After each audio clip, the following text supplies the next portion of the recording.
অৰুণাচল প্ৰদেশত আমাৰ তিনিচুকীয়াৰ গেলাপুখুৰী চাহ বাগিচাৰ 21জন শ্ৰমিক দুৰ্ঘটনাত পতিত হোৱা ঘটনাটো অতি শোকাবহ, অতি দুৰ্ভাগ্যজনক আৰু সমগ্ৰ ৰাজ্যজুৰি শোক প্ৰকাশ কৰিবলগীয়া এটা ডাঙৰ ঘটনা। 21জন শ্ৰমিকৰ প্ৰায় আটাইকেইজনেই মৃত্যুমুখত পৰা বুলি আমি খবৰ পাইছিলোঁ। এতিয়া গম পাইছোঁ যে 18জন শ্ৰমিক ইতিমধ্যে মৃত্যুমুখত পৰিছে।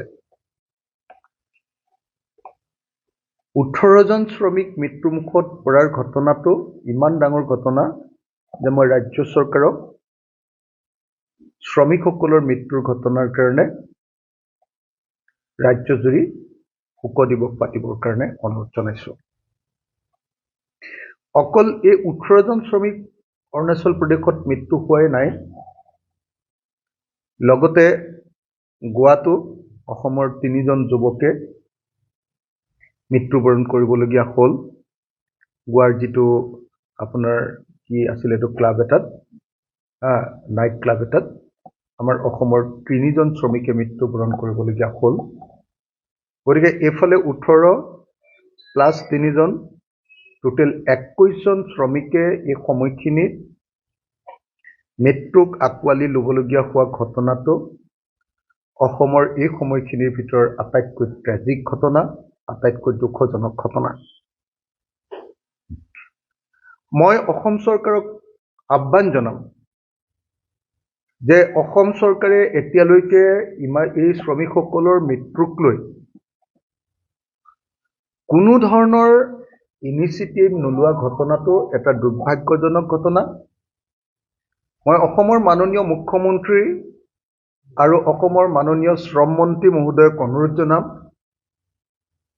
যে এনেকৈ 21জন শ্ৰমিকৰ মৃত্যু হোৱাৰ ঘটনাৰ কাৰণে আহক আমি অসমত এটা শোক দিৱস পালন কৰোঁ আৰু অসমৰ প্ৰত্যেকটো কাৰ্যালয়ত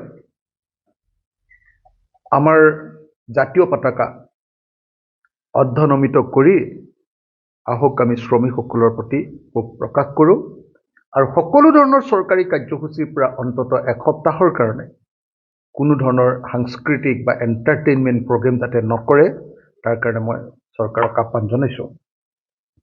একেটা সময়তে মই আহ্বান জনাইছোঁ যে প্ৰত্যেকজন শ্ৰমিকৰ ঘৰলৈ অতি কমেও মইতো ভাবোঁ যে 50 লাখকৈ অন্ততঃ টকা দিব লাগে যাতে পৰিয়ালকেইটা বাচি যায়।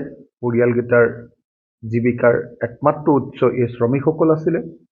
গতিকে এই শ্ৰমিকসকলৰ এটা এটা পৰিয়ালক মই 50 লাখকৈ টকা দিবৰ কাৰণে কেন্দ্ৰীয় চৰকাৰ আৰু ৰাজ্য চৰকাৰক অনুৰোধ জনাইছোঁ। অসমত চাহ শ্ৰমিকৰ অৱস্থা কেনেকুৱা সেই ঘটনাটো এই অৰুণাচলত হোৱা এখন ট্ৰাকৰ পৰা 21জন শ্ৰমিক পৰি যোৱাৰ ঘটনাটোৱে প্ৰমাণ কৰিছে যে অসমত আজিৰ দিনটোত চাহ শ্ৰমিকৰ অৱস্থা তৎসৈবচ। অসম চৰকাৰে সদায় কৈ আছে যে চাহ শ্ৰমিকসকলৰ জীৱন তেওঁলোকে বদলাই দিছে, কিন্তু এখন ট্ৰাকত 21জন চাহ শ্ৰমিক অন্য প্ৰদেশত কাম কৰিবলৈ গৈ মৃত্যু হোৱাৰ ঘটনাটোৱে প্ৰমাণ কৰিছে যে অসমত চাহ শ্ৰমিকৰ অৱস্থা বা শ্ৰমিকসকলৰ অৱস্থা সঁচাকৈ অত্যন্ত দুখজনক। আৰু এই কথাটো লুকুৱাবৰ কাৰণে ৰাজ্য চৰকাৰে এতিয়ালৈকে এই 21জন শ্ৰমিকৰ মৃত্যুৰ ঘটনাটোক লৈ ডাউন প্লে কৰি আছে, এইটো প্ৰচাৰ হ'বলৈ দিয়া নাই।